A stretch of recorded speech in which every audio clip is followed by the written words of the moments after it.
Ai, meu Deus do céu, difícil estar aqui, viu, meus irmãos e irmãs? Depois de ver esse pessoal cantando bonito, eu lembro de uma cena. Desculpa, deixa eu cumprir o ritual direito, né?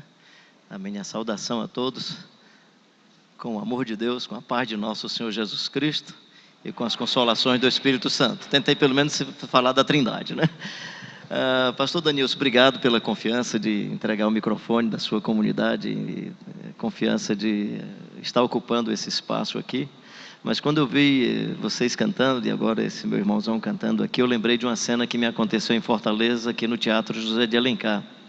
Houve um evento de vários colégios aqui no Teatro José de Alencar, e eu fui convidado, eu fui aluno de um colégio que tem aqui no Parque Araxá, que é o Deoclésio Ferro.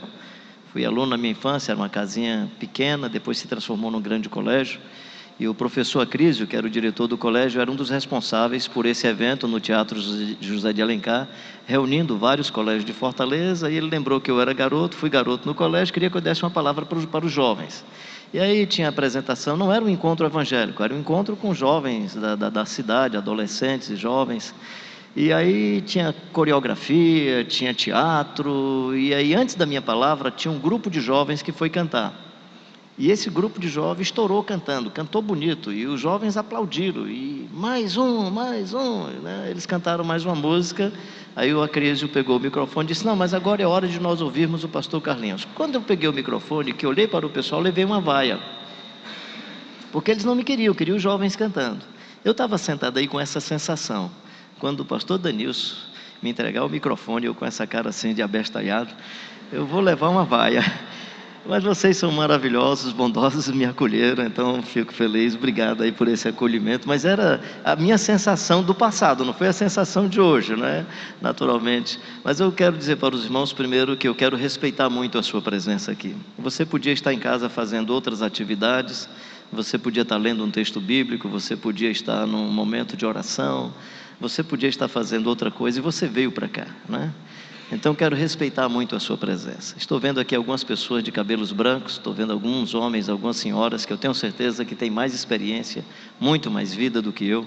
Possivelmente aqui nesse auditório tem gente que ora muito mais do que eu, outros talvez leiam a Bíblia muito mais do que eu, outros talvez evangelizem muito mais do que eu. Então quero me colocar aqui como um irmão ou irmã que não sou melhor do que você. Então, olhando para o cenário todo, né, eu fico dessa maneira percebendo isso. A segunda informação que eu quero dizer, que eu quero levar muito a sério, porque quando a gente abre a Bíblia, no imaginário coletivo, as pessoas acham que a gente está falando a respeito de Deus, sobre Deus e trazendo a palavra de Deus, mas nem sempre isso é verdade. Eu posso abrir a Bíblia e dizer asneiras. Estou dizendo isso não porque eu vá dizer asneira, estou dizendo isso porque eu acho que todos nós, quando estivermos ouvindo alguém, devemos ter uma peneira e um filtro na cabeça, fazendo como os irmãos de Laodiceia, para saber se o que está sendo dito realmente corresponde ao Evangelho e à vida que Jesus quer nos repassar e nos ensinar. Depois eu quero tratar com muito respeito e muita reverência, porque meu pai faleceu com 91 anos de idade. E eu lembro uma vez que eu fui para um culto onde meu pai ia falar sobre família. Meu pai já era bisavô, ele já tinha mais de 80 anos. E ele chegou para falar sobre família, e a primeira frase dele, eram 14 filhos, ele casou-se, aí ficou viúvo, casou-se segunda vez, 7 filhos do primeiro casamento, 7 do segundo casamento. Então você imagina um cidadão com mais de 80 anos, com mais de 50 anos de ministério pastoral, é convidado para falar sobre família, tinha criado 14 filhos, tinha netos, já tinha bisneto, e a primeira frase dele foi: se vocês estão com a expectativa de que eu entendo sobre família, eu não entendo nada sobre família, ainda estou aprendendo. Então, se um cidadão, pastor, com 80 e tantos anos de vida, diz que está aprendendo, o que é que eu tenho que dizer, gente? Eu estou aqui com vocês aprendendo. Claro que algumas lições da minha vida serviram para a minha história e para a minha família, mas possivelmente as lições da sua vida e da sua história que vão servir para você. Então, o que eu pretendo hoje à noite aqui é fazer uma reflexão. Vou me focar mais nos casais. Eu vou pedir aos solteiros e solteiras que me desculpem. Vocês vão lamentar que estão solteiros, né? Vou pedir aos jovens que ainda não casaram, às meninas que não casaram. Vou pedir às viúvas e os viúvos que me perdoem. Mas assim, vocês vão dizer: puxa vida, por que eu não estou casado de novo, né? Ou então, por que eu ainda não casei? E os casais assim animados para ir embora mais cedo, né? porque eu vou ler o livro de Cantares, vou conversar com vocês sobre o livro de Cantares, e o livro de Cantares é um livro picante e muito sensual. Então, acho que sempre foi isso que eu senti no coração. Eu sei que o tema é família, eu espero que outros preletores se dediquem a outras áreas, mas o meu propósito é falar para você que é marido e para você que é esposa. Eu conheci a menina que é minha esposa lá no Sesc, num culto. Eu cantava num grupo de jovens aqui da cidade, eram jovens da Igreja de Cristo, Igreja Batista, Igreja Presbiteriana, e eu cantava nesse grupo. Talvez alguns irmãos e algumas irmãs até estivessem nesse culto. O David Wilkerson, em 1972, deveria passar por Brasília, Belo Horizonte, Brasília e Fortaleza, e aí ele passou por Belo Horizonte, Brasília, adoeceu e não veio para Fortaleza. Quem estava traduzindo o David Wilkerson era o pastor Bernardo Johnson. Como David Wilkerson adoeceu em Brasília e precisou voltar para os Estados Unidos, o pastor Bernardo Johnson assumiu a noite da mensagem, e era ali no Sesc. E aí as arquibancadas estavam cheias. Quando o pastor Bernardo Johnson, antes dele pregar, um grupo de jovens foi cantar, que era o nosso grupo. Ele pediu o microfone e disse: antes dos jovens estarem cantando, eu vou pedir aos rapazes e moças que estão na arquibancada para sentarem aqui no meio da quadra, e enquanto os jovens estão cantando, vocês vão descendo. E aí os jovens começaram a descer, que era para os senhores e as senhoras assumirem os lugares da arquibancada. Os jovens foram descendo e sentando no chão. E isso nós começamos a cantar. E os jovens sentando e tal. Daqui a pouco eu olho uma meninazinha que, por conta do sufoco e do aperto, não conseguia sentar. Eu olhei para aquela molecota, depois é que eu descobri que ela tinha cerca de 14, 15 anos, eu digo: senhor, se for essa daí, tá legal demais, senhor. Que lindona, né? Não deu para ver direito os tornozelos, batatinha da perna, que ela estava com um vestidinho meio comprido, mas eu fiquei curioso, né? E fiquei lá cantando, e quem se lembrava mais de cantar? Eu estava de olho na menina. De tal maneira que no dia seguinte ela me marcou tanto que no dia seguinte, no Paulo Sarazate, era um culto à tarde, Dallas Rum é quem estava cantando, era um cantor norte-americano. Estou citando esses nomes porque se você estiver no evento, você vai se lembrar, se você estivesse no evento. E aí eu fiquei no Paulo Sarazate, nosso grupo foi cantar de novo, e eu olhava para tudo que era lado, querendo achar a menina. Eu fui para casa impressionado com a menina. E eu fui frustrado. Terminou toda a celebração e eu saí frustrado porque não tinha visto a menina. E aí estamos descendo nas escadas do Paulo Sarazate, vem uma senhora caminhando, seu marido do lado, e aquela filinha de escadinha de jovens, né? O rapazinho, tal, e quando eu olhei, ali estava, né? Minha irmã estava fazendo um curso da PEC, ali na livraria evangélica, com a senhora mãe da família. Oi, dona Arildes, tudo bem? Como vai a senhora? Oi, Leni, tudo bem? Aí eu digo: gente, gravei o nome, né? Gravei o nome. De tal maneira que eu descobri que ela era filha de arquiteto, da Igreja Presbiteriana ali de Fortaleza. Eu, garoto pobre da periferia de Fortaleza. Estou explicando isso porque eu sou casado com ela há 39 anos. Namorei com ela 2 anos, fiquei noivo 2 anos e namorei 2 anos sem ela saber, que foi nesse primeiro período de ficar conquistando a família. Temos 2 filhos, temos um netinho e temos outros filhos que eu chamo de filhos do coração, e é uma pessoa muito querida e muito amada, me suporta até hoje, e a gente tem aprendido muito juntos. Estou citando isso porque em alguns momentos o pastor Danilson: cara, tem 2 historinhas aí sobre Edinha que você tem que contar aqui pra gente, né? Talvez seja repetitivo para alguns. Então estou citando isso porque quando eu conto a história, aí você se lembra que essa pessoa sábia e que me ajudou a caminhar e a aprender um pouco mais, era exatamente essa meninazinha adolescente. Eu tinha meus 17 anos, ela tinha 13, 14, e aí nós casamos bem jovens, mas assim, ela já era de maior idade, e eu também, e pudemos viver bem. Então, estou só citando isso para dizer a você o tempo de casado que eu tenho, e estou aprendendo ainda nessa vivência do matrimônio. Mas eu quero com você que é marido e que é mulher, eu quero conversar sobre o livro de Cantares. Vai ser uma visão panorâmica do livro de Cantares. Não dá para a gente falar dos detalhes assim, alguns detalhes que eu considero importantes, eu vou falar sobre o livro de Cantares. Primeiro, uma informação técnica, e eu espero que você entenda esse tipo de informação, mais para nos situarmos dentro do texto. O livro de Cantares, do Antigo Testamento, foi um dos livros mais difíceis de ser canonizado.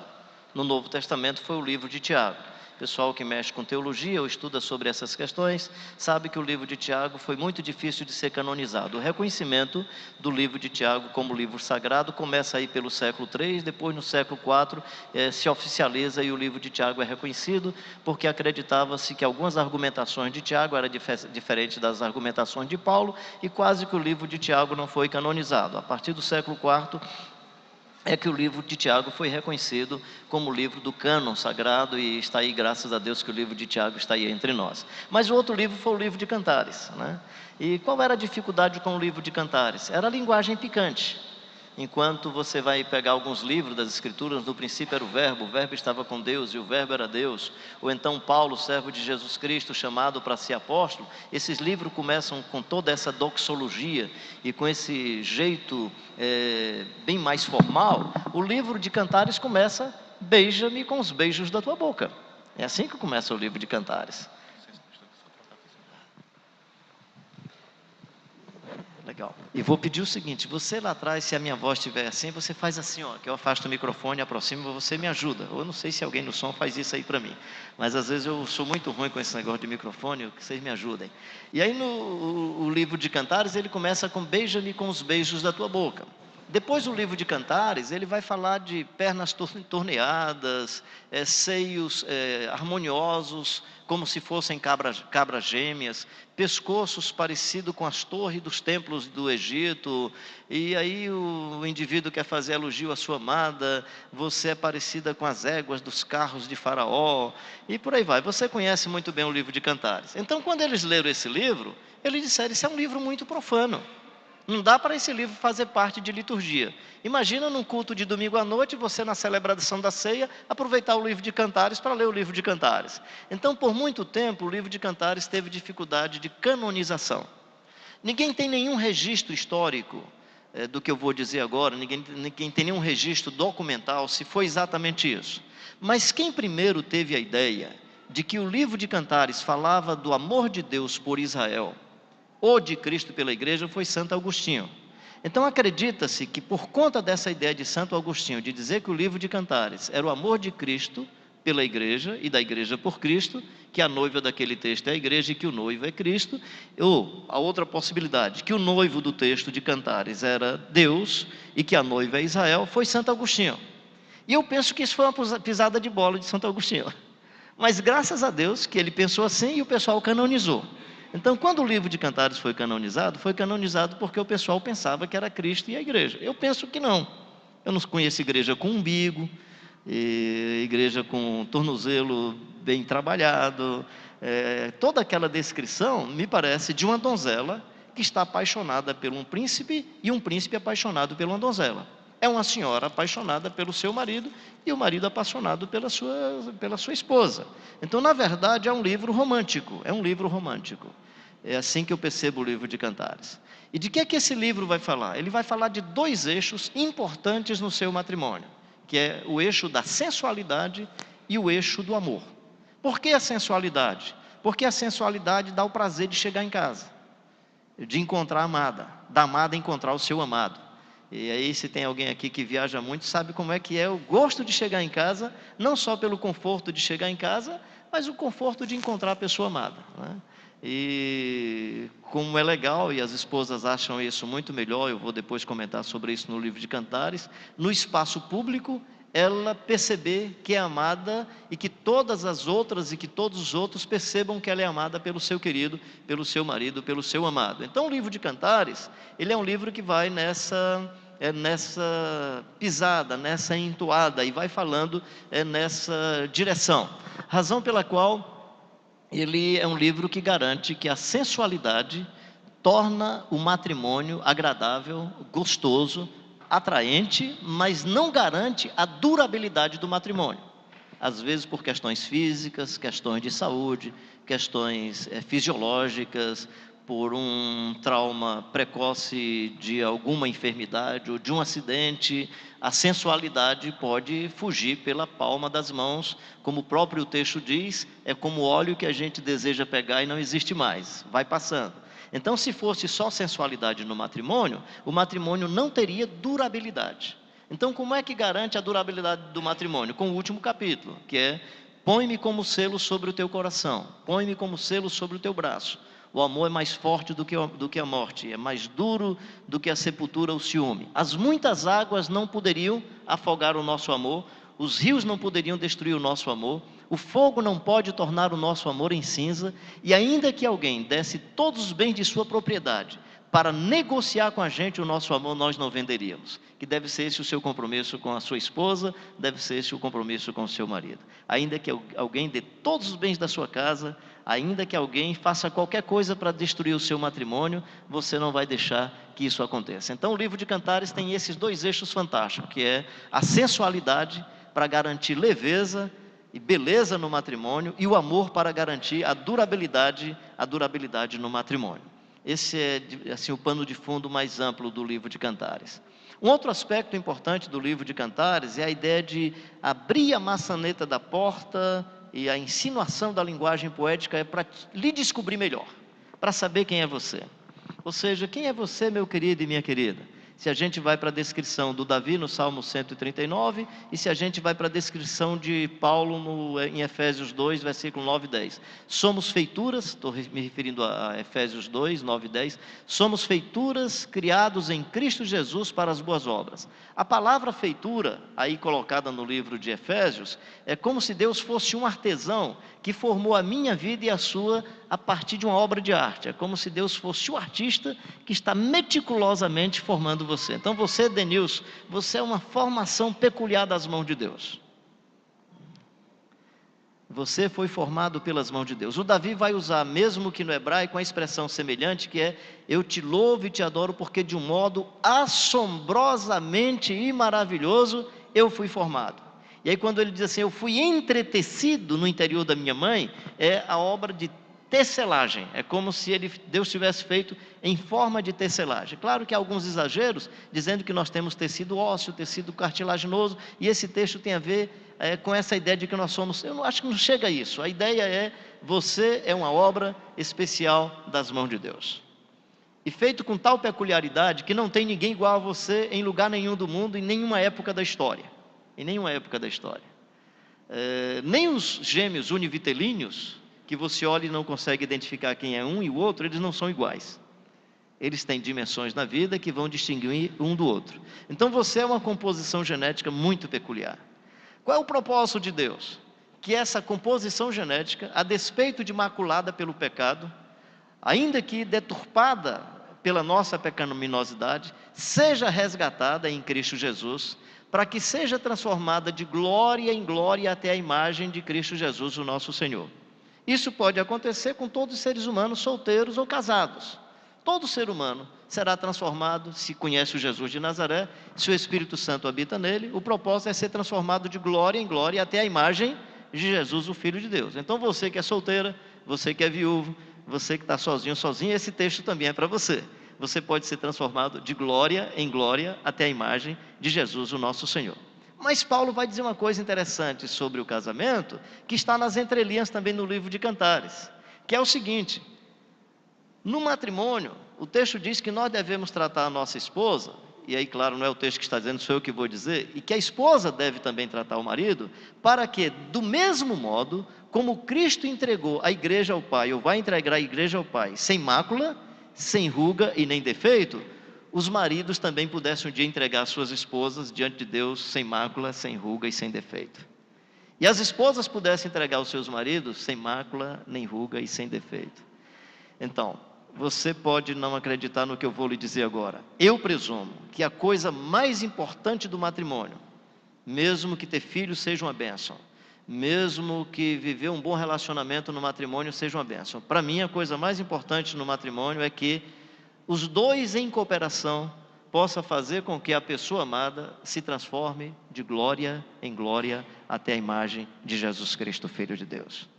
Você conheceu a composição genética que estava contaminada pelo pecado, contaminada pelo mal, mas na convivência com você, um dia você vai estar diante do funeral da sua amada e vai dizer: Senhor, o Senhor sabe que quando eu conheci essa menina, ela tinha muito defeito e tinha muitas limitações, mas depois da convivência comigo, ela melhorou um bocado. E da forma como Jesus entregou a igreja, sem mácula nem ruga e sem defeito, eu estou entregando essa menina para o Senhor melhor do que quando eu a recebi. É a menina olhar para o menino: o senhor lembra como é que era esse molequinho, né? A Dinha pode dizer isso a meu respeito. O senhor sabe, senhor. E eu tenho absoluta certeza, é graça de Deus, mas é a convivência com ela, eu dei a melhorada um bocado. Melhorei um bocado. Claro que a cabeleira não é mais a mesma, o cansaço já é outro, mas melhorei muito. Eu sou mais gente, eu sou mais humano, eu sou um paizão de coração de vovô,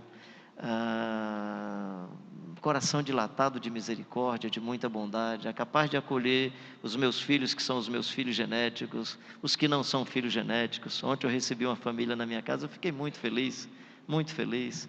Era um casal trazendo a filhinha, trazendo o filho, porque o filho é um garoto que conviveu na nossa casa, porquanto precisava ser protegido, envolveu-se com outras situações complicadas, e a gangue que o identificou num outro grupo queria matá-lo, e ele foi lá para casa, né?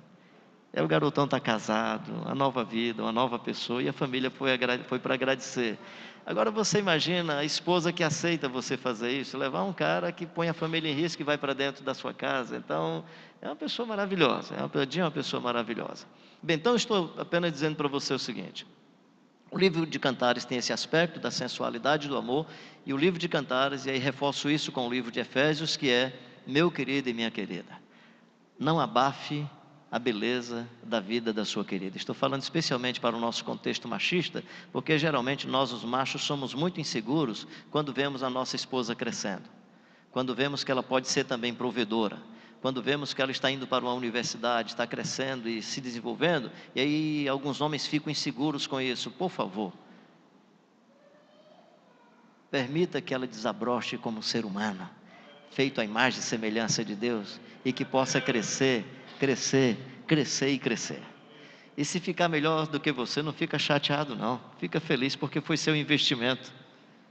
Eu conheço uma senhora muito sábia, idosa, poetisa, lá no interior do Rio Grande do Norte. Eu a conheci nas minhas peregrinações. Eu faço peregrinações, boto minha mochilinha nas costas e saio andando aí pelo interior. E um dia eu conheci num templozinho da Assembleia de Deus, do lado do templo, um casal, e uma senhora de muita sabedoria. E eu me lembro que aí eu, numa dessas peregrinações, levei meus amigos que são médicos em Juiz de Fora, várias outras pessoas, a bispa metodista Marisa, várias pessoas, e o meu propósito era, no final da peregrinação, perto lá da barragem de Santa Cruz, a gente sentar ao redor de uma mesa, para aquela senhora recitar as poesias para a gente e conversar com a gente. Seu maridão, de chapéu de palha, um homem muito simples, cabelo grisalho, só escutando.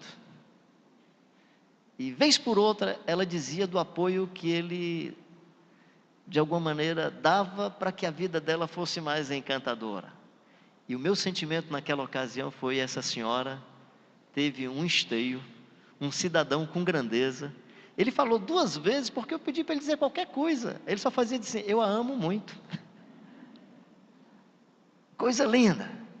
Foi um dos homens que mais me impressionou, de conviver com o ser humano e fazer o ser humano ser mais encantador por causa da convivência com ele.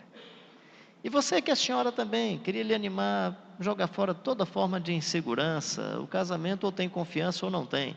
E claro, se o cara deu algumas pisadas de bola que você desconfia, pega pesado com ele, confronta o cara, né? Dá uma conversada séria, né? Faz como a Dinha, quando eu fazia qualquer besteira, vou orar por você, o raio de Deus na sua cabeça. Misericórdia, eu já ficava... Ela tinha uma história de raio de Deus na cabeça, que deve ter acabado com meus cabelos mesmo.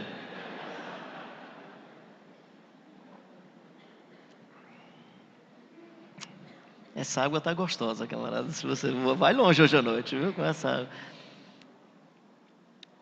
O que é que tem mais no livro de Cantares? Aí eu vou então agora para os aspectos de detalhes do livro de Cantares. O livro de Cantares, ele é uma poesia em forma de diálogo. Você tem Jó, Salmo, Provérbios, Eclesiastes e Cantares. Provérbios, Salmos e Eclesiastes, eles são uma forma literária de informação ou de narrativa, onde você tem o chamado monólogo. Não tem 2 pessoas falando. O livro de Jó não. O livro de Jó é nesse formato literário chamado formato de diálogo. Então, como é que o narrador expõe o livro de Jó? Um diálogo entre Deus e Satanás. Viste o meu servo Jó? Tal. Depois o diálogo entre Jó e a sua esposa. depois Jó e os seus amigos, e no final Deus e Jó outra vez. Ou seja, esse é um formato literário interessante que os judeus utilizavam, que é o formato de diálogo. E aí, é claro, você tem que entender esses formatos de diálogo, porque eles têm informações que às vezes não são centrais. Por exemplo, só uma ilustração, para criar o diálogo, o narrador põe o diabo indo todo dia visitar Deus, que eu acho que não é uma história real. Eu acho que o diabo não vai todo dia na presença de Deus, eu penso que não. Ele precisava criar um local, podia ser na terra, podia ser lá no inferno, podia ser no céu, mas o que é importante é o diálogo, não é se ele vai ou não vai, o que é importante é o diálogo. Ou seja, naquele diálogo está dizendo que o diabo quer perseguir a gente, quer perturbar a vida da gente, e Deus dá um certo limite para ele ir até onde Deus achar que ele deve ir, ponto final. Está dizendo, inclusive, naquele texto, que o diabo não luta contra Deus, o diabo luta contra os filhos e filhas de Deus, porque o diabo não é adversário para Deus. Dizer que o diabo luta contra Deus é dizer que os dois estão na mesma altura. Então Deus, você dá um sopro e o capeta está perdido, está arrebentado, né? Então não há luta entre Satanás e Deus, há uma luta entre Satanás e os filhos e filhas de Deus. E Deus tem um controle de todas essas coisas. Então, só para a gente entender, esse é um outro aspecto, mas eu não vou falar do livro de Jó, estou só falando da forma de diálogo. O que é que acontece com o livro de Cantares? O livro de Cantares é também escrito em forma de diálogo. Só que quem está escrevendo é alguém do sexo masculino. Provavelmente não é o Salomão. Desculpa colocar isso, eu sei que é difícil a gente falar assim, mas assim, porque não era problema alguém escrever e dar o nome do livro a uma escola da época, que seria a escola do Salomão, para que o livro pudesse ser aceito. Eu presumo que não é o Salomão, vou explicar por quê. Aquele livro é de alguém monogâmico, aquele cidadão tinha uma amada, ele não tinha muitas amadas, e o Salomão tinha um harém e tinha muitas mulheres. A não ser que o Salomão escreveu a partir da experiência de alguém que era monogâmico. Aí tudo bem, como Jorge Amado, quando escreve suas literaturas, ele se coloca no lugar dos adolescentes e escreve Capitães de Areia. Ou seja, alguns narradores conseguem fazer uma narrativa a partir da experiência do outro. Então uma possibilidade é essa. A possibilidade que eu mais, pelo menos imagino, é que esse texto é escrito por um camponês muito simples. Há pesquisas que mostram que a sua amada foi roubada pelo palácio e ele está visitado de paixão por ela, de amor por ela por ele, e eles arranjam situações para se encontrarem. Mas o importante, seja quem for que escreveu, apenas dizer para você o seguinte: é óbvio que é um ser masculino, é alguém do sexo masculino que está escrevendo o texto. Ele escreve, e se você observar o tempo todo nessa relação matrimonial, ele tem uma habilidade extraordinária de elogiar a sua amada.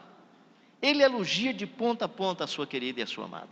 Então o que eu queria animar para vocês, lendo o livro de Cantares, animar você que é homem, você que é mulher, a sempre achar um motivo de elogio para a sua pessoa querida, para a sua pessoa amada. Isso não só ajuda na autoestima, como evita que as pressões externas gerem problemas na forma como a pessoa se coloca publicamente ou na sua individualidade. Por exemplo, você vai encontrar o versículo no capítulo 1, versículo 6, eu sou morena e tem um porém, uma conjunção adversativa, eu sou morena, porém formosa. Ora, por que porém formosa? Se no nosso contexto, por exemplo, a pessoa está bronzeada ou morena, quantas meninas de pelezinha branca, eu de pele branca na minha juventude queria ir à praia para ficar um pouquinho mais bronzeado, porque o bronzeado e o moreno é que é bonito. Mas esse texto é escrito ao norte da África, onde as pessoas são de etnia branca. E possivelmente ela vem de outra cultura, ou o sol queimou a sua pele. É tanto que ela diz, meus irmãos me colocaram para criar os seus rebanhos, e eu no sol fiquei com a minha pele queimada. Eu sou morena, porém formosa. O que é que ela está dizendo? Eu não permito que as pressões externas, sejam do ambiente social, seja do mundo da economia, dos cosméticos, por exemplo, faça com que eu me sinta mal, porque estou seguindo essa pressão e não a percepção da minha pessoa amada. Deixa eu ver se eu me explico melhor sobre isso. Eu vivi num país em guerra durante uma boa temporada, e alguns lugares que eu ia era difícil levar minha esposa ou meus filhos, porque era situação de muito risco. E eu ia numa região onde havia uma cultura nativa que resistiu à invasão dos colonizadores, então eles não falavam a língua dos colonizadores e eles não aceitaram a roupagem, o tipo de vestimenta dos colonizadores. De tal maneira que eu ia numa igreja evangélica, que as senhoras, não só das igrejas, mas dos outros ambientes, todas elas só usavam um tecido do umbigo para o tornozelo. e o resto não tinha nada, né? Porque na cultura daquela expressão étnica, o sensual era coxa, joelho, batata da perna, seio era para amamentar a criança. Os locais de reuniões eram locais muito simples, com palhas, a gente sentava em pedras, pedaços de madeira. E eu me lembro, às vezes, o garotinho vinha correndo, o meninozinho já andando, aí só fazia pegar ali o seio da mãe e começava a mamar ali do lado da gente. Eu lembro que eu tive a primeira vez a chance de levar a minha esposa para esse local. Aí quando ela chegou na hora do culto, disse, agora que eu estou entendendo por que você quer vir tanto para cá. Brincou comigo e tal. Vez por outra ela me cutucava, está olhando para onde, né? Aí eu brincando com ela, dizia, estou em espírito de oração.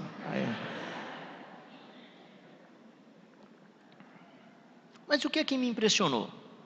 Eu comecei a perceber que as adolescentes usavam fitas, seiozinhos crescendo, todas as senhoras com aquele tipo de vestimenta, e as adolescentes com as fitinhas sobre o seio, ou de tecido ou de palha. Quando não tinha o recurso para tecido, ficava, né, pressionando para que os seios comunicassem para a rapaziada que elas já estavam parecidas com as senhoras que são casadas, que já amamentaram. Era uma maneira de dizer assim, nós estamos adultas e prontas para casar. Ou seja, aquelas meninas não tinham crise com a lei da gravidade, que é o que acontece no nosso mundo ocidental. As mulheres preocupadas, ou seja, a cultura cria uma pressão sobre você, que daqui a pouco tem uma curvinha mais no corpo, cria uma crise.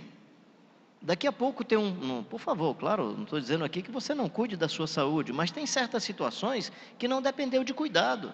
Tem certas situações que o seu organismo não responde. E aí você entra numa crise, porque aí vem a pressão dos meios de comunicação, vem a pressão do ambiente social onde nós estamos. Como é que isso é diluído? Quando a pessoa amada percebe que aquele que a ama não está preocupado com essas questões. Minha mãe está com 96 anos, vai fazer em janeiro 97. Pessoa linda, assim, maravilhosa. Viveu com meu pai 51 anos, né? Ele faleceu muito antes dela. Ela ainda nem faleceu, né? Mas tem um detalhe: se mamãe colocar um vestido, ela tem que arranjar um cinto, um negócio para colocar na cintura, porque ela lembra, na juventude, quando ela colocava o vestido, e meu pai dizia assim, sua cinturinha é muito bonita, não vai colocar um cinto? Aí imagina a mamãe bem velhinha, de bengalinha, mas na memória eu tenho uma cintura decente. Ela sai de casa, aí lembra do maridão. Aí pergunta, será que o sapato está combinando com a bolsa? Porque ele tinha esse cuidado. Isso ficou na memória. Meu querido e minha querida, elogie a sua pessoa, a pessoa que você ama. Faça isso sempre. Ela não vai entrar em crise com a autoestima. Imagina um cara da minha altura, com essa cabeleira toda, se achando bonito. Mas a Diane disse que eu sou linda. Quando eu boto uma boina, eu gosto de boina não só por causa da estética, eu gosto também porque eu preciso, eu tenho umas necessidades na pele que precisa de algum tipo de proteção. Não vim hoje que eu fiquei meio sem jeito, ainda não tenho. Na próxima vez eu já venho de boinazinha, pode ficar tranquilo. Aí quando eu coloco a boina, ela olha e diz assim, que desperdício, meu filho, sua cabeça é muito linda. Eu começo a acreditar. Então, só para dizer a você o seguinte, claro que eu não gostaria que você fosse uma pessoa que se permite alimentada somente pelos ouvidos, porque senão daqui a pouco nós somos aquele tipo de pessoa que a nossa autoestima está bem pelo que escuta ou fica ruim pelo que escuta, isso não é bom. Mas eu estou apenas dizendo o seguinte, você que ama e você que vive no matrimônio, uma das coisas que o livro de Cantares é elogiar o tempo todo. Elogiar o tempo todo. Pode observar, leia depois o livro de Cantares. Eu citei aqui rapidamente, mas eu vou repetir, que é um elogio extraordinário, que por favor não vai fazer isso no contexto nordestino, né? Se você disser assim, eu comparo você, minha querida, com as éguas dos carros de Faraó, isso vai ser complicado no seu contexto, mas é isso que ele está dizendo. Por que ele está dizendo isso? Por causa do cenário. Eu fiz a minha especialização quando eu fiz engenharia agronômica, foi em zootecnia.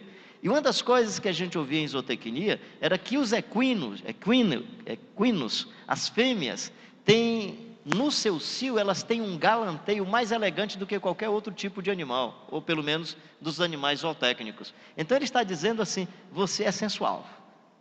Nada mais, nada menos, né? E pode observar que o texto é acompanhado que o nosso leito esteja cheio de folhas viçosas. De onde é que vem a palavra viçosa? De viço. E eu me sinto bem em falar esse assunto assim no púlpito, porque eu estou num ambiente evangélico. Se eu estivesse num ambiente católico, seria muito complicado. Inclusive, quero pedir desculpa se tem algum casal de origem católica, porque esse é um tema difícil para a cultura católica. O pecado do Éden foi o sexo, e não foi, segundo a cultura católica. A bem-aventurada Virgem Maria não teve filho depois de Jesus, porque é muito difícil para essa cultura entender a beleza e a santidade da sexualidade. Então, com vocês aqui eu estou muito mais à vontade, até porque eu estou expondo o livro de Cantares. Mas tem elogio e são elogios picantes. Por isso que o livro teve dificuldade de ser canonizado, são elogios. Então, a primeira coisa que eu queria era lhe animar a elogiar a pessoa amada que está aí do seu lado. Tem alguma coisa que você pode dizer para a pessoa que está do seu lado, que é sua esposa, que é seu marido? Não precisa ir muito além, vai só no que é possível publicamente.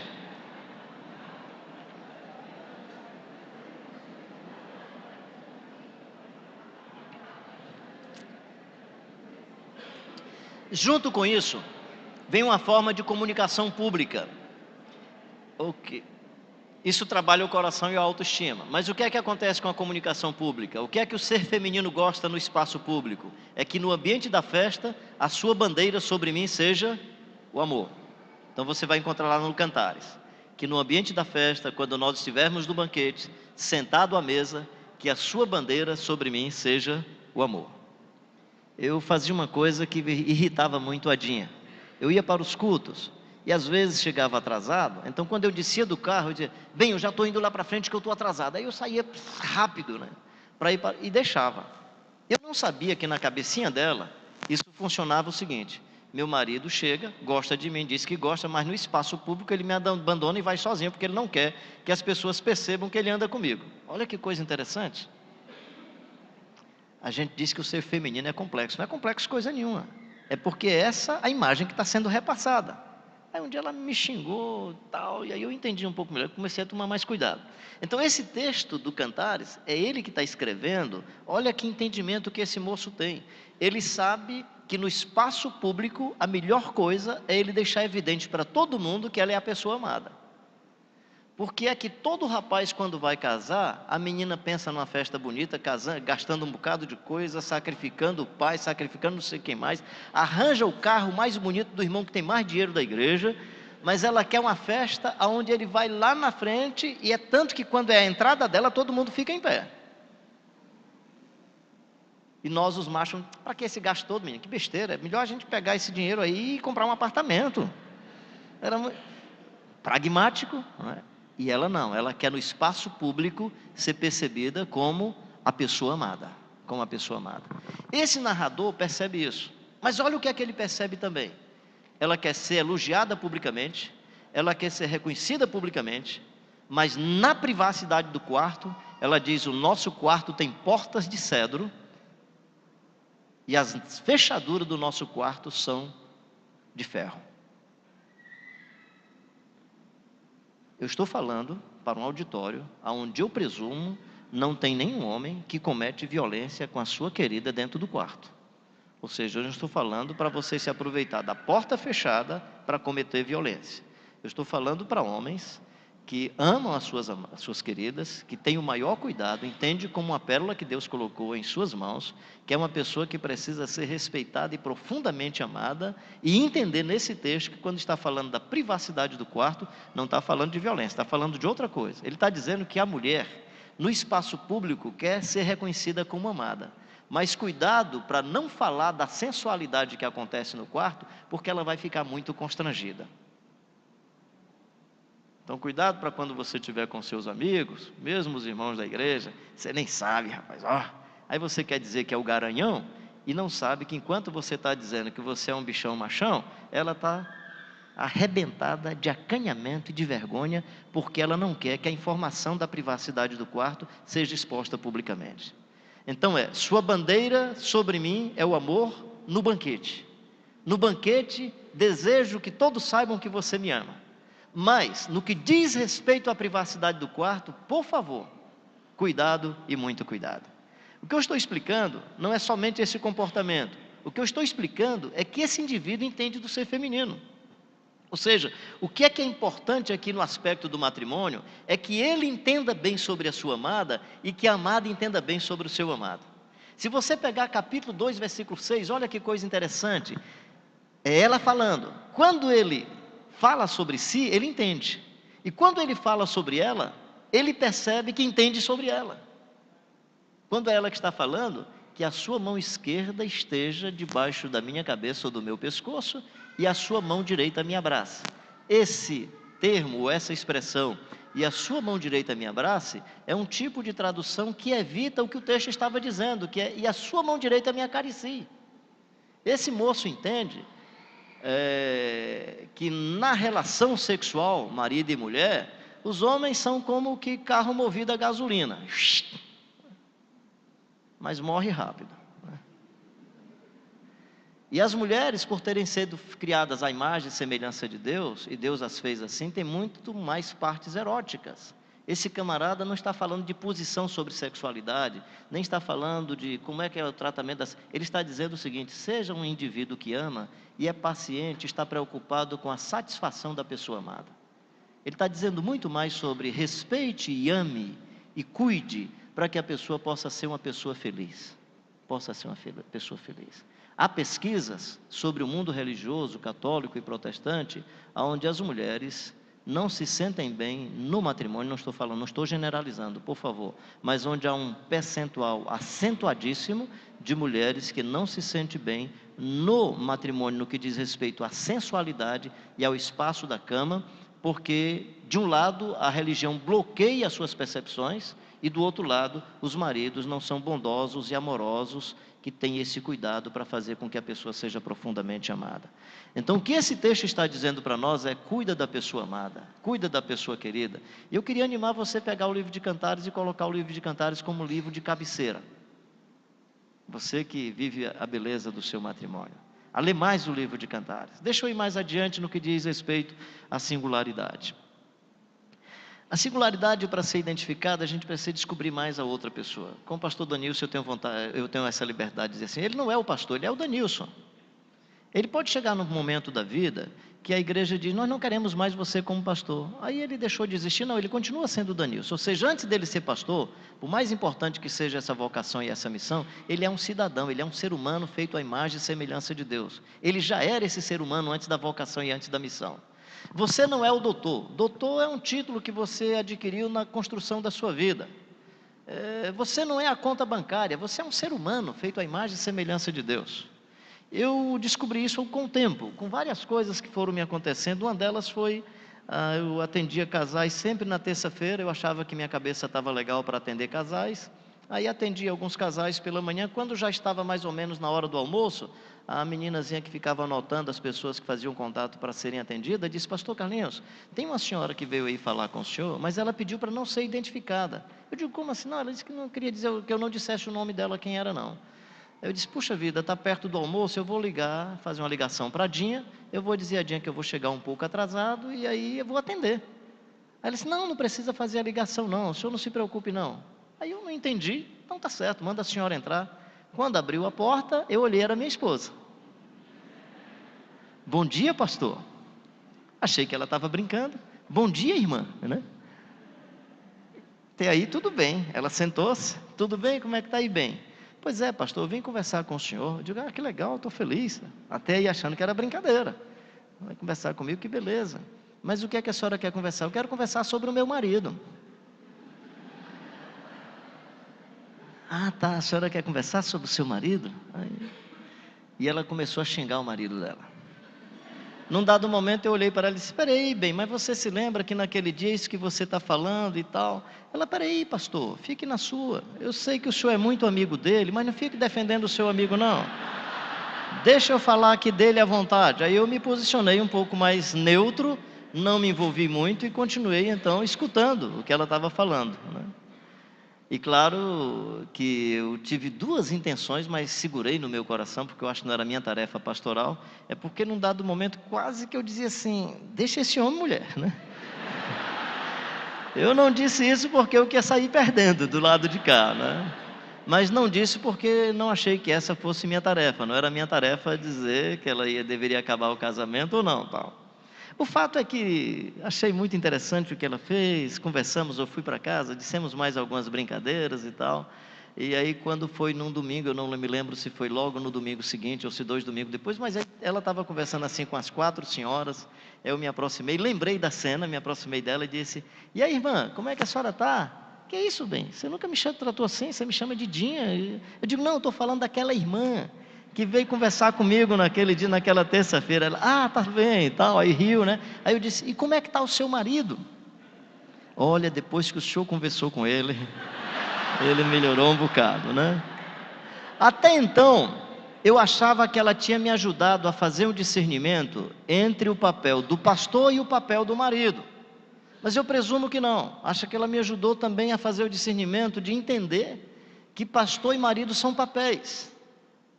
E que a singularidade humana, que é a imagem e semelhança de Deus, transpõe e vai para além desses papéis da vida. Por isso que você que é viúvo, que é viúva, que você que é solteiro, você que está sozinho, sozinha, esse papel de ser feito à imagem e semelhança de Deus está preservado em você.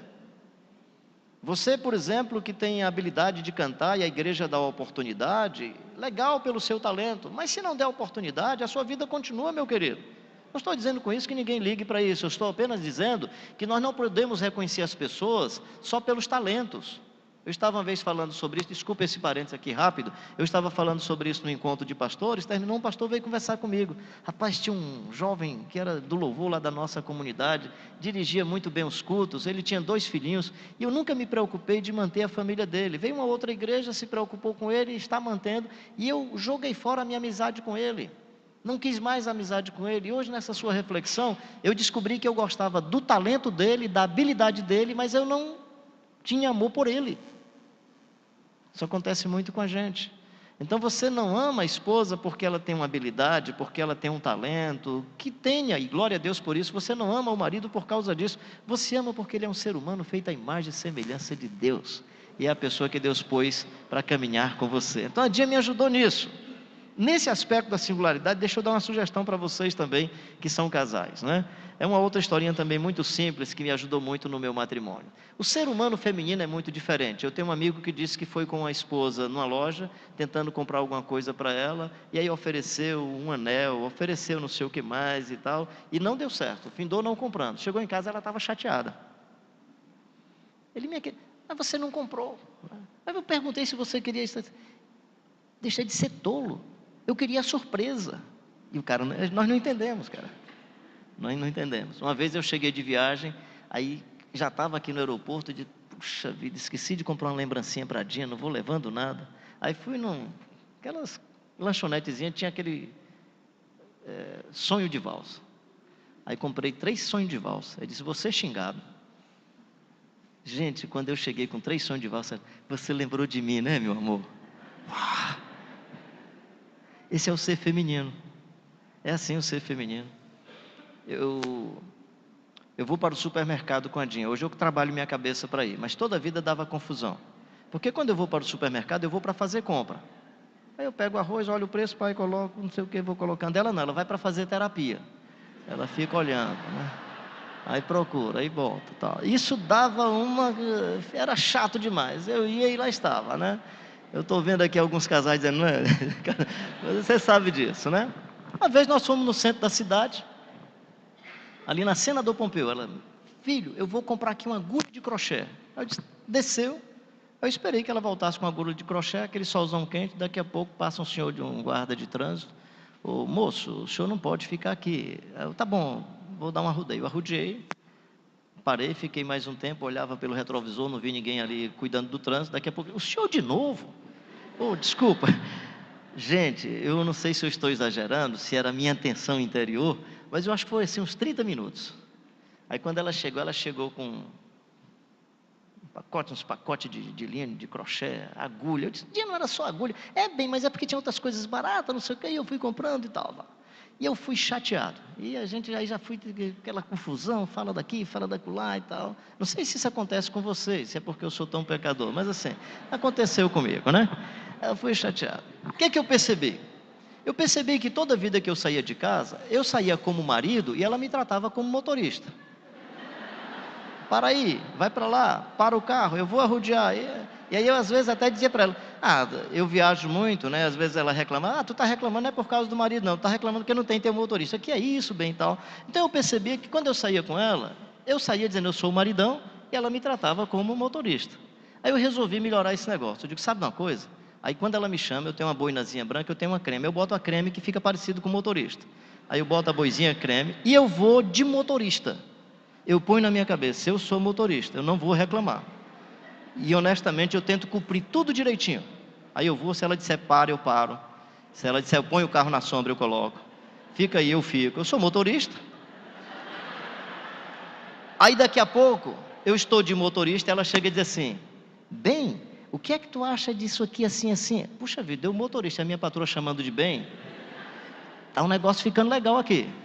Então eu prefiro sair de casa como motorista e ter um caso com a minha patroa, do que sair de marido, e ela me tratar como motorista.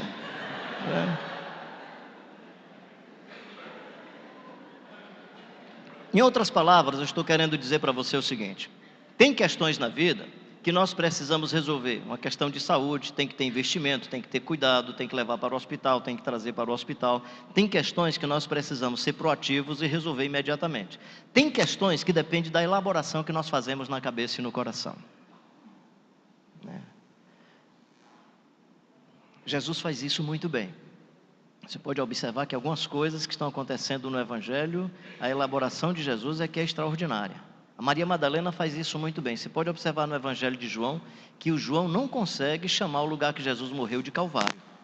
Mateus diz que é Calvário, Marcos diz que é Calvário, Lucas diz que é Calvário, e era Calvário mesmo, era Calvário.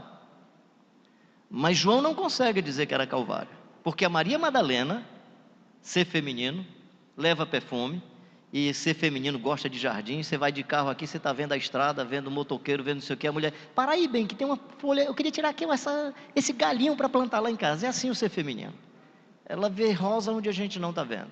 Aí a Maria Madalena vai lá no túmulo, levando o perfume, aparece um moço, e ela pensou que era o jardineiro. Por causa desse cenário, o João teve que escrever, no lugar onde Jesus fora crucificado, havia um jardim, e nele um sepulcro novo onde ninguém houvera sido posto. A Maria Madalena mudou a perspectiva do lugar. Era Calvário? Era. Tinha caveira? Tinha, por isso que era chamado de lugar de caveira. Mas por que a Maria Madalena inspirou João a dizer que era um jardim? Pode pegar, João capítulo 19, versículo 41. No lugar onde Jesus fora crucificado, havia um jardim e nele um sepulcro novo.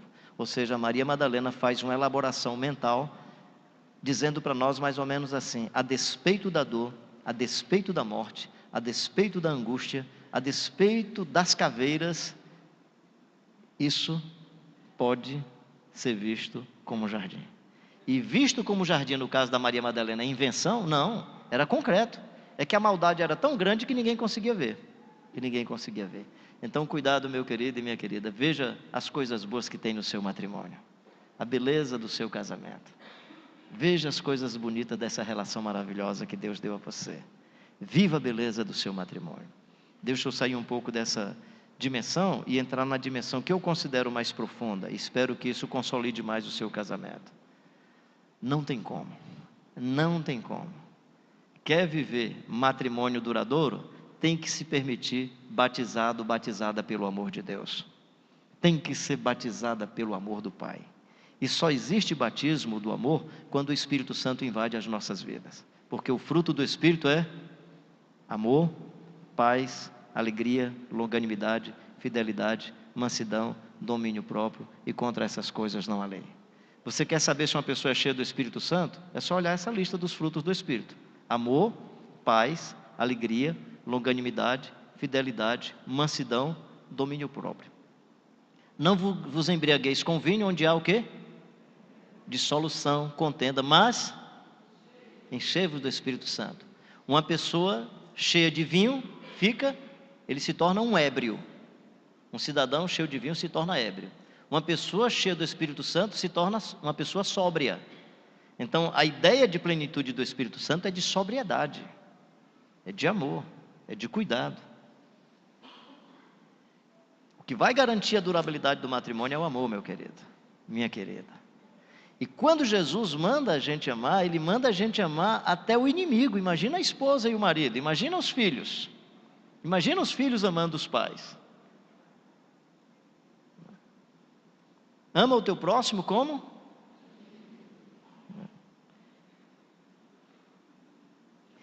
Desculpa, mas essa água está muito gostosa, gente. O pastor Danilson estava dizendo, ó, a gente vai colocar uma água para você ali que passarinho não bebe, né? Porque o bicho não é inteligente, mas ele... Eu gosto de uma água assim, né? Eu gosto de uma redinha com um lençolzinho cheiroso. Eu gosto de armar a rede perto de uma parede para ficar empurrando assim com o pé e tal. É de Deus. Só que às vezes eu faço besteira, eu cometo imperícia e fico com raiva da besteira que eu fiz, da imperícia que eu fiz. E mesmo estando com raiva da besteira que eu fiz, da imperícia que eu fiz, eu quero continuar bebendo uma água gostosa. Mesmo estando chateado com a imperícia que eu fiz, eu deito na redinha e fico empurrando. Ou seja, eu fico chateado com a imperícia, mas eu continuo cuidando de mim.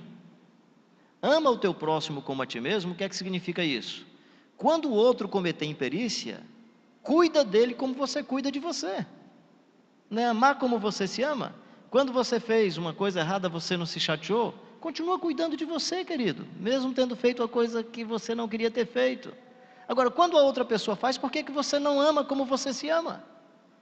Então, por que quando é o marido que comete uma falha, deixou de amar? Por que quando é a esposa que comete uma falha, deixou de amar? Se ama como a si mesmo, continua amando. Continua amando. Claro que há certas circunstâncias, e aí cada caso deve ser analisado à luz da situação, que se não dá mais, aí fazer o quê? Tem alguns critérios bíblicos sobre isso, dureza do coração, a porneia, que é traduzida por adultério. Paulo mais adiante vai falar sobre a questão religiosa, se o marido não quer ou se a esposa não quer, e aí eles vão levantar questões que são diferentes para cada época. A época de Moisés é dureza de coração, Jesus toca na questão da porneia, que é qualquer distúrbio na sexualidade.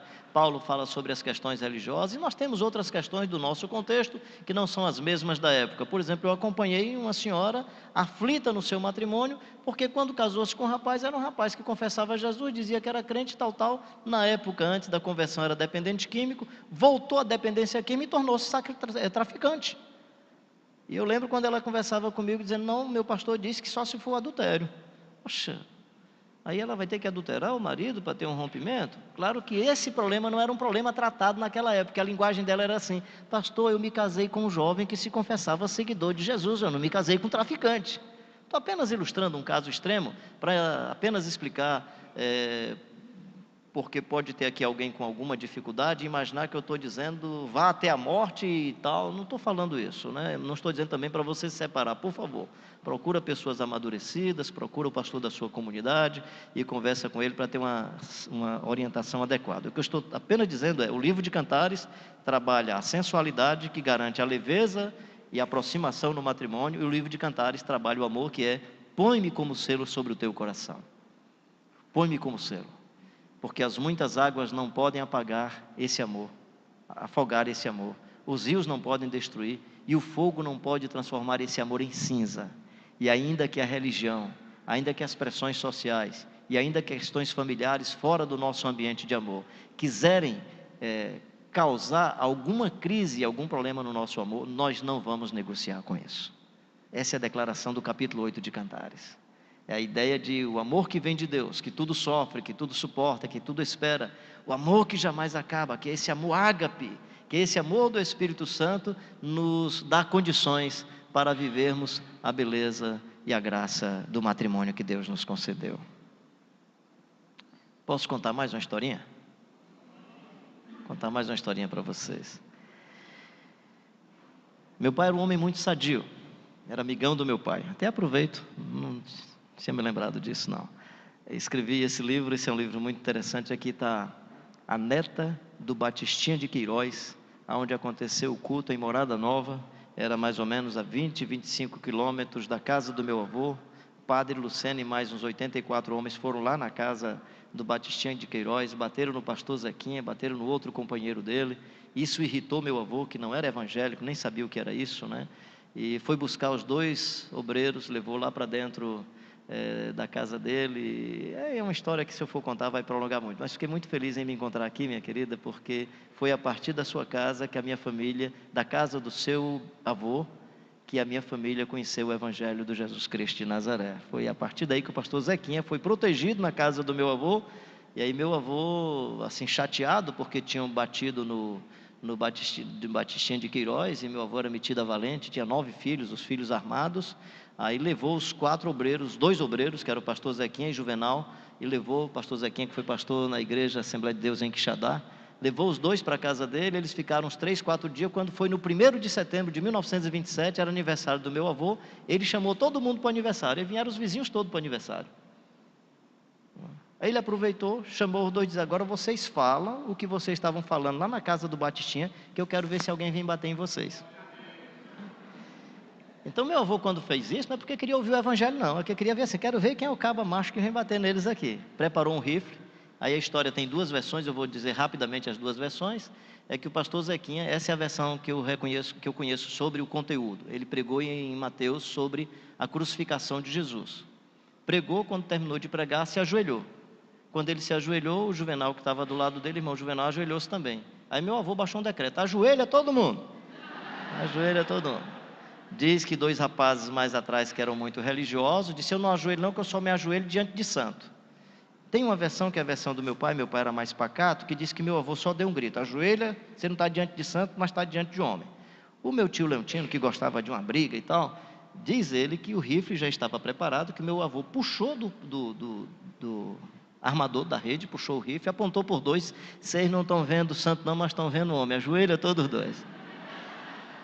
Meu pai disse que a oração que o pastor Zequinha, nesses 3 dias que ele ficou em casa, hora de almoço, hora de jantar, ele sempre fazia uma oração muito prolongada. Ele disse que nesse dia a oração foi muito curta. Nesse clima todo, foi no instante, em nome de Jesus, amém, ficou em pé. Quando ele ficou em pé, meu pai se aproximou dele e disse: ô pastor Zequinha, quanto é que a gente paga para ser membro dessa associação?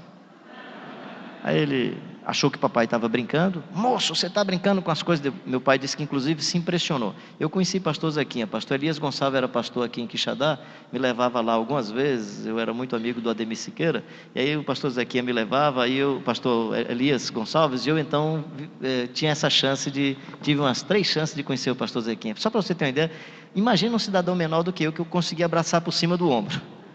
Então eu fico impressionado, porque meu pai era um cidadão graúdo. Eu fico impressionado o pastor Zequinha, com aquele tamanhozinho, olhar para um moço assim forte, com seus irmãos ali, saber que era uma família valente. Você quer brincar com as coisas de Deus, moço? Aí meu pai disse: não, seu Zequinha, eu não estou brincando com as coisas de Deus. É porque enquanto o senhor estava falando, meu coração estava ardendo muito. Eu sou um moço mais ou menos de vida direita, mas o senhor não imagina como eu me senti tão pecador, tão arrasado. Eu quero ser um homem igual ao senhor, pelo menos isso, seu Zequinha. É aceitar Jesus que você quer, moço? Seu Zequinha, se é isso que é para dizer, é isso que eu quero. Não entendia nada, meu pai não entendia nada. Aí quando meu pai falou isso, o Leontino, irmão dele, olhou e disse: seu Zequinha, eu estou sentindo a mesma coisa, eu quero também. O Zé Queiroz, que era o mais valente da família: seu Zequinha, eu estou aqui todo quebrado, eu também quero. E o Cícero Queiroz, né? Esses 4 homens. Então estou citando a história de um homem que era durão, nordestino, né? Que era esse meu pai. Eu começo a escrever essa história. Se vocês depois quiserem conhecer mais sobre essa história, ela está toda registrada nesse livro aqui, As Faces de um Mito, a fascinante história de um cabra de Deus na Terra do Sol. Saiu recentemente a 2ª edição, ela foi publicada 20 anos atrás, mas o direito autoral não era meu, era de uma editora, eu não podia fazer outra edição, aí agora o direito passou para mim, eu estou fazendo uma nova edição desse livro. Estou te citando isso porque quando eu estava no, mais ou menos, acho que 18º, 19º capítulo, são 30 capítulos, aí meu pai foi identificado no meu pai um câncer, que de um certo modo já estava muito invasivo. E um médico amigo da gente, da igreja presbiteriana, o pastor Dr. João Mário, acompanhou de perto todo o procedimento, os exames. Aí um dia ele me chamou: Carlinhos, eu sei que não é legal dizer isso para você, mas eu vou dizer, sei que vocês são tranquilos demais, acho que o pastor João Queiroz não dura mais 3, 4 meses. E o que nós estamos combinando, os médicos estão combinando, é fazer um procedimento que não é mexer no câncer. É só porque o canal da bilirrubina, por causa da inflamação no esôfago, está interrompendo e a bilirrubina está indo para a corrente sanguínea e vai criar muita irritação. Deu lá as explicações, dizendo, então o que vocês têm que fazer é uma providência só para ele não sofrer muito. Aí nós tomamos essa providência, alugamos um apartamento, eu e meus irmãos e irmãs alugamos um apartamento ali perto da Santos Dumont, que era nos hospitais onde ele ia, para se ele tivesse alguma necessidade não sofrer e tal. Quando é um dia minha mãe me liga, meu filho, vem cá meu filho, seu pai está com taquicardia, uma respiração ofegante, eu fui muito rápido. Nessa época a gente fazia o possível para ele andar numa cadeirinha de roda para não se cansar, mesmo que ele caminhasse, mas a gente coloquei na cadeirinha de roda. Quando eu abro a porta do meu carro, minha mãe olhou e disse, meu pai disse, meu filho, eu esqueci da carteirinha do convênio médico. Minha mãe foi buscar rapidamente, quando ela me entregou, que eu coloquei no bolso, ele ainda estava fora do carro, sentado na cadeira de roda. Aí disse assim, minha querida, chega aqui mais perto que eu quero lhe dar um abraço. Pegou minha mãe assim pela cintura, ela pegou a cabeça dele assim, apertou entre os seios, e ele disse a seguinte frase, eu penso que esse é o último abraço que eu estou dando em você. Do ponto de vista simbólico, eu acho que foi porque ele foi para o hospital e não voltou mais para casa. Mesmo ela tendo ido outra vez lá no hospital, ele já não tinha mais lucidez. E aí eu acho que o momento de fechamento do ciclo de amizade, de amor, foi naquela ocasião. Então, quando ele disse, eu acho que esse é o último abraço que eu estou dando em você, a resposta dela foi, meu querido, pode até ser o último abraço, mas está muito parecido com o primeiro abraço que você me deu lá em Tabuleiro Grande, no Rio Grande do Norte, né? Ou seja, você abraça e a pessoa se lembra do abraço de 51 anos atrás. Foi muito difícil dar o primeiro beijo na Dinha. Foi muito difícil. Ela, aquela menina assim muito pura, de uma família muito conservadora, eu tive que ler o livro de Cantares para ela. Estou sendo honesto, foi isso mesmo. O livro de Cantares, né? E lembro até hoje do primeiro beijo, foi ali na Praça do Ferreira. E foi aquele beijo assim, selinho no rosto, assim, na face. E não esqueço mais. 40 e tantos anos que você lembra ainda do primeiro beijo. Deixa eu dar uma sugestão para você. Viva o seu matrimônio como se cada abraço e cada beijo fosse o último abraço e o último beijo, para que a sua relação, para que a sua amizade e para que o seu amor tenha profundidade. Só que, se você viver o matrimônio toda a vida pensando que cada beijo é o último beijo, você possivelmente vai ficar deprimido. Como é que você faz então para ter o equilíbrio? Você vive cada abraço e cada beijo também como se fosse o primeiro, por causa do deslumbramento e o encantamento do abraço e do beijo. Ou seja, viva a relação de marido e mulher, mesmo que todas as emoções de adolescente já tenham passado, viva essas relações como se o frio na barriga, aquele gosto de chegar perto, ainda estivesse presente, mesmo que na memória. A Dinha, eu evangelizava muito ali na praça, no Parque das Crianças. E eu acho que ela ia muito mais para ver o cara do que para... Mas ela ia, né? Eu me lembro que ela dizia, eu não sei o que é, mas quando eu te vejo me dá assim um negócio aqui na barriga, né?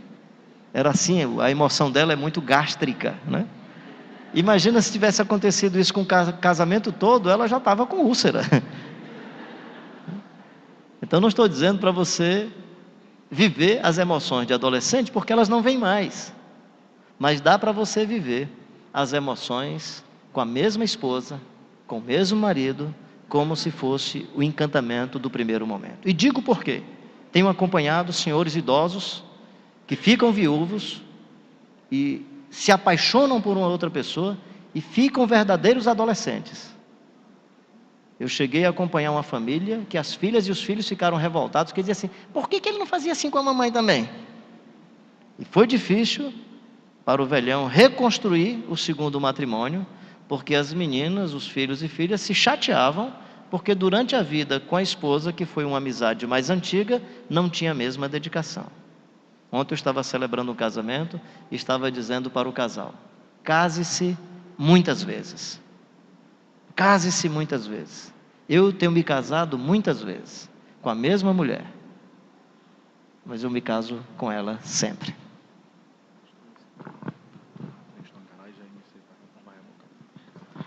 Queridos, OSF 2384, a MC está lá próximo e vai rebocar. OSF 2384. Qual é? É um Etios. Ligeiro, para não deixar rebocar.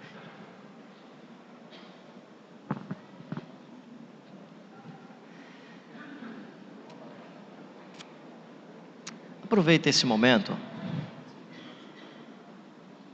Aproveita esse momento e vamos fazer o seguinte. Sinta-se muito à vontade. Se você não quiser seguir essa orientação que eu vou dar, você pode ficar à vontade. Mas a minha recomendação era que nós agora, como se estivéssemos no altar, fechando o momento de celebração do nosso casamento, fizéssemos alguma renovação. Claro, vocês podem fazer isso aqui no final da programação, mas eu queria que hoje à noite você fizesse algumas renovações de pacto, de amor, de matrimônio. Se tem solteiros e solteiras, eu queria lhe animar você com amigos e amigas se reunirem orando pelo futuro da sua vida, pelo histórico da sua vida e pedindo a Deus para que a pessoa amada apareça e que você possa reconstruir e constituir a beleza da sua vida. Mas eu queria animar os casais. Se tem um pedido de perdão, deixa eu te falar o que é que eu estou chamando de pedido de perdão. É alguma coisa que o outro soube e que você nunca pediu perdão, ou alguma coisa que você fez e nunca pediu perdão. Se tem alguma coisa escondida aí na sua cabeça, eu acho que não tem espaço aqui para a gente fazer isso agora, até porque a outra pessoa pode não ter a maturidade para escutar o que você vai dizer. Então aproveita para abrir o coração numa confissão mais de como é que você quer continuar o seu matrimônio? Onde é que está a limitação do seu matrimônio? Onde é que a gente precisa arrumar essa casa matrimonial? Seja casal jovem, seja casal com mais experiência, gente, em todas as épocas da vida, nós precisamos renovar o nosso matrimônio.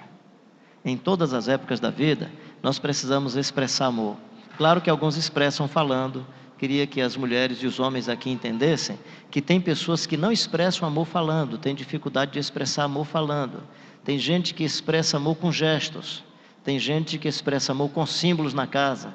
Às vezes fazendo uma mesa bonita, deixando uma cama legal, e algumas mulheres ou alguns homens ficam na maior frustração porque dizem assim, ele nunca me disse que me ama. Claro, se você nunca disse, faz um esforço e diz, porque se ela reclama, é porque o ouvido dela só entende essa comunicação.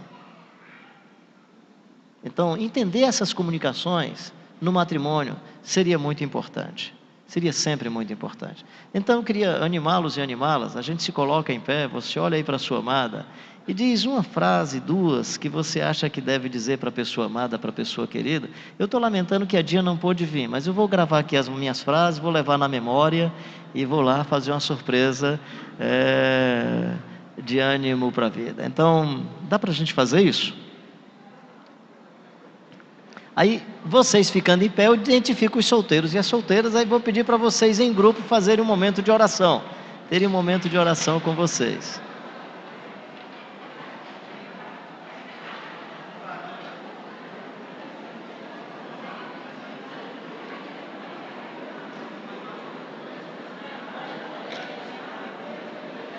Os solteiros e solteiras aproveitam para orar. Senhor, abençoa a gente.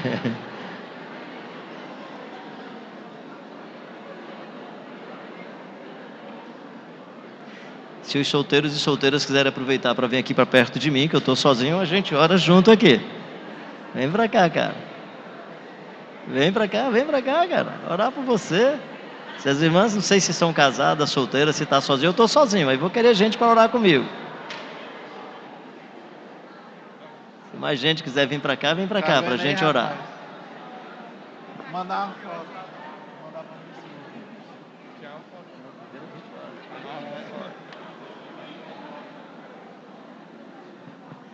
Senhor, nós louvamos o Teu nome pela Tua graça, pela Tua bondade, porque algumas pessoas na jornada da vida e na experiência da vida encontraram a pessoa amada. Louvamos o Teu nome e ajuda para que essa construção seja consolidada e abençoada o tempo todo. Te pedimos por aqueles e aquelas que sozinhos ou sozinhas podem Te amar intensamente, pode amar a si mesmo, a si mesma, e viver a beleza da vida e a beleza do Evangelho. Abençoa para que cada um construa, sob a graça, o poder e a inspiração do Espírito Santo, construa a vida de tal forma que possa sinalizar a presença e a marca da vida do Jesus Cristo de Nazaré. Eu te peço, Pai, que o amor do Senhor de tal forma esteja vivendo e permeando cada pessoa aqui nesse lugar. Eu te peço, Pai, que a vida do Jesus Cristo de Nazaré, o seu poder, eu te peço que os dons do Espírito Santo, os ministérios, as consolações, estejam sobre os teus filhos e filhas, de tal maneira, Senhor, que quando chegarem no trabalho, de tal maneira que quando chegarem em qualquer ambiente, as pessoas desfrutem dessas bênçãos preciosas da Trindade. Faça assim com os teus filhos e filhas, é o que eu te peço em nome de Jesus Cristo, hoje e sempre. Amém, Senhor. Deus abençoe muito a vida de vocês, queridos.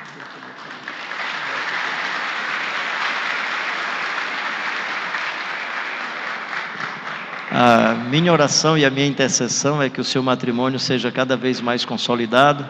Você que é pai, que é mãe, ame profundamente os seus filhos. Rapidinho, esse livro aqui, Seu Bastante, alguém já me conhece muito por aí pregando sobre o Sermão da Montanha. Ele é um comentário a respeito do Sermão da Montanha na ótica do Mateus, capítulo 5, 6 e 7 de Mateus. Ele está aí fora. Tem um outro livro que é a Oração Nossa de Cada Dia.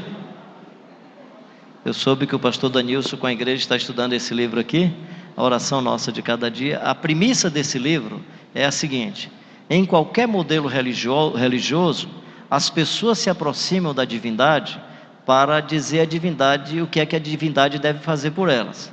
Em qualquer modelo religioso, as pessoas se aproximam da divindade para fazer da divindade o despachante dos seus interesses, para fazer da divindade o office boy das suas expectativas. No Evangelho, a coisa muda. No Evangelho e em Jesus Cristo, nós nos aproximamos de Deus para que, tendo intimidade com Deus, perguntemos a Deus o que é que nós vamos fazer. É diferente. Seja feita a tua vontade. Se possível, passa de mim esse cálice. Pai nosso que estás no céu, santificado seja o teu nome, venha o teu reino, faça-se a tua vontade. Então a ideia, se você ora, você não sai perguntando o que é que Deus vai fazer. Você tem que sair perguntando e dizer: Senhor, como é que eu vou sair daqui em obediência ao Senhor? Então no Evangelho a gente ora para obedecer a Deus. Não é para Deus obedecer a gente, é para sair em obediência a Deus. Esse outro texto, que é Em Busca da Espiritualidade, o Mercado da Fé e o Evangelho da Graça, é que eu fiquei perguntando para mim, o que é que tinha no nosso cenário protestante que conseguiu gerar essas empresas religiosas que fazem da religião um grande mercado. Eu já conhecia isso em outras expressões religiosas, mas não esperava que o protestantismo gerasse algumas empresas religiosas tão lucrativas. Então a pergunta que esse livro tenta responder é: o que é que tem na nossa matriz religiosa que conseguiu gerar esses grandes negócios da religião que estão aí espalhados no Brasil e de perfil protestante? Esse é o tipo do livro que o pastor Russell Shedd dizia: Carlinhos, você tinha que escrever esse livro depois que morresse, porque o pessoal possivelmente vai matar você precocemente. Então, ele está aí. E esse outro livro eu recomendo para você que tem família. Se você tem pai idoso, mãe idosa, eu recomendo esse livro, que é essa história. Na verdade, a história desse pioneiro da evangelização no Nordeste é só o pano de fundo. No final do livro, por conta da doença, eu dou uma orientação: como você lidar com pessoas idosas em momentos terminais, como cuidar do pai e às vezes também da mãe que está com dificuldade por causa da saúde de cuidar do marido, como cuidar da esposa ou da mãe quando o pai também está nessa situação. Então você vai encontrar várias coisas nesse tipo de descrição.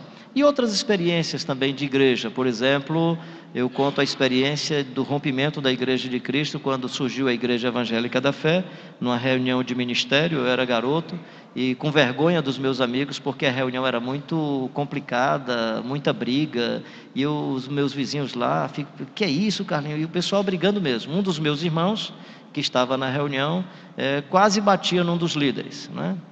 Uma semana depois, esse meu irmão estava no caixão no mesmo templo.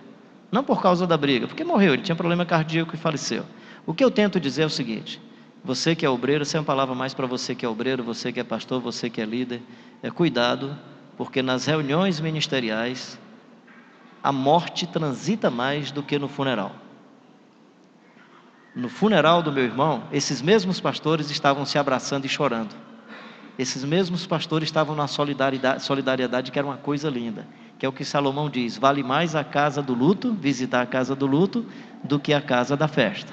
Então o que eu tento explicar nesse livro é cuidado para não transformar as suas reuniões de liderança num ambiente funeral. Cuidado para não transformar num ambiente onde as pessoas se agridem e as pessoas se autodestroem. Então o livro vai com essa direção. Ele tem algumas histórias interessantes. Uma delas, por exemplo, é que meu pai, quando colocava a gente de castigo, ele colocava à beira do baú. Tem uma foto aqui do baú, só que nesse baú tinha rapadura, farinha e queijo. Então, quando papai colocava a gente de castigo, eu pelo menos levantava a tampa do baú, quando olhava que ele não estava mais, ficava mordendo a rapadura. E ele era tão esperto, que ele sabia quem tinha mordido por conta das marcas do dente. Isso aqui foi você. E aí, uma vez, eu e meu irmãozinho Adonias, a gente teve um entreveiro, meu pai pegou os dois e pôs de castigo lá à beira do baú. Quando meu pai deu as costas, eu peguei lá um pedaço de rapadura, mordi, joguei farinha na boca e fiquei brincando com meu irmão. Fuba com farinha, e jogava farinha na cara dele. Ele fazia a mesma coisa, jogava na minha cara. Só que nessa brincadeira, ele ainda estava chorando, engasgou-se com a farinha. E começou a ficar roxo. E eu corri para o meu pai. Quando meu pai chegou, fez sucção, respiração boca a boca e tal, e fez com que o Adonias voltasse a respirar. A bênção disso é que nós fomos anistiados do baú, ninguém nunca mais voltou para o baú. Aproveito o baú para dizer o seguinte: se você teve um entreveiro com o seu irmão, se você teve, na brincadeira de jogar farinha na cara, busca a reconciliação e busca a anistia do castigo, né?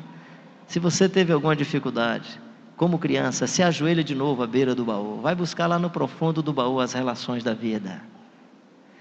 Conto uma história que é mais irreverente, e essa eu termino, com essa eu termino, mas só para explicar como é. Nós éramos uma família muito simples, não tinha muito dinheiro, mas meu pai tinha que acolher pobre, e tinha uma senhora, desculpa que eu vou falar algumas frases que eu não gosto de falar publicamente, mas como era assim que os meninos chamavam aquela senhora, eu vou usar as frases só para explicar para você, e eu espero que você ainda me convide outra vez, mesmo dizendo as frases que os meninos diziam. Era uma senhora muito simples, pobre, que sobrevivia da cata de lixo. E aí ela passava ali na rua Tiradentes, rua Frei Marcelino, com uma trouxa de papel na cabeça, papel sujo. E a molecada ficava gritando essa frase, que nós nunca citamos quando criança, nem quando adolescentes, porque meu pai não permitia. Papel cagado. Era isso que os meninos diziam. Quando ele dizia isso, é tua mãe, aquela não sei o quê, palavrões os mais terríveis. Meu pai saía no murinho da nossa casa: Dona Janaína, vem aqui para casa. Dona Janaína entrava, sentava à mesa da nossa casa, e nós tínhamos que chamá-la de Dona Janaína. Sentava na mesma mesa que nós sentávamos, tomava leite, café com a gente, um pão legal, e papai ainda pedia para a gente ir de batedor, defendendo Dona Janaína, até a casa dela, que era na rua chamada Gonçalves Dias, onde tem bem perto uma Assembleia de Deus hoje. E aí eu ia, aliás, acho que hoje o pastor daquela igreja é o filho do pastor Bastos, o Ismael. Se eu não estou enganado, é ele que é o pastor hoje. Ela morava ali naquela região, num bairro muito simples, muito pobre. E aí, estou contando essa história para dizer para você o seguinte: é uma frase irreverente que está nesse livro. Dona Janaína, me perdoe, pela primeira vez eu ter falado o seu apelido ou escrito o seu apelido. Mas ela muito bem sabia que na cabeça dos filhos do pastor João Queiroz, cagada de fato, eram as mentes que não percebiam que debaixo daquela trouxa de papel sujo tinha um ser humano feito à imagem e semelhança de Deus. Então esse era o...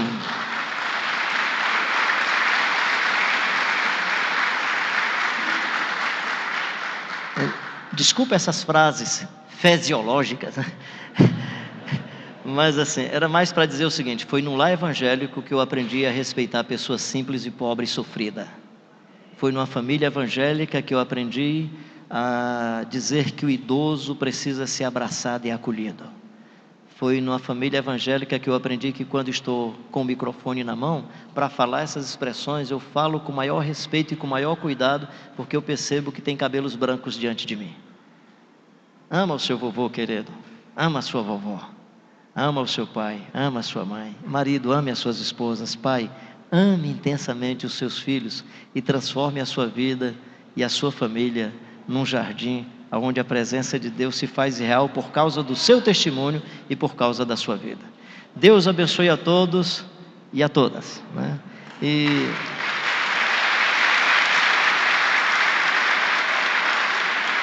E aí, só para você saber, não é propaganda de livro não, é porque esses outros livros eu publico através de editoras. Eu descobri que eu posso publicar meu próprio livro, então descobri isso, eu publiquei esse livro. Se eu tivesse feito pela editora, ele seria livro muito caro, é um livro de 300 e tantas páginas. Então esse livro que custaria aí nas livrarias 50, 55, ele está aí hoje por R$35. R$35. Eu recomendo, hoje eu estou recomendando como escritor. Esse é o tipo de livro que eu espero que no futuro sirva como livro didático aí para as escolas públicas e para outros lugares. Eu escrevi com essa intenção também.